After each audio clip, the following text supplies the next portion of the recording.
Welcome to missionary biography. ఫిబ్రవరి 26, 1401 సంవత్సరంలో William శాట్రీ గారికి మరణశిక్ష విధించారు. వీరు మొదటి లాలోడ్ హతసాక్షి. ఈయన జాన్ విక్లిఫ్ గారి బోధలను అంగీకరించిన వారిలో ఒకరు.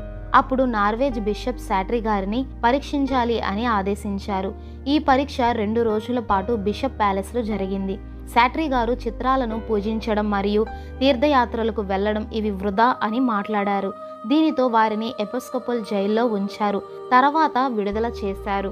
ప్యారిస్ ప్రీస్ట్గా పనిచేయడం ప్రారంభించారు. అక్కడ కూడా అతనిపై మరోసారి ఆరోపణలు మోపబడ్డాయి. శాట్రీ గారిని దహనం చేయాలని ఆదేశించారు. అయినప్పటికీ వారి విశ్వాసాన్ని విడిచిపెట్టలేదు. వారిని దహనం చేశారు. వారి అనుచరులు 2 మిషనరీలుగా మారారు.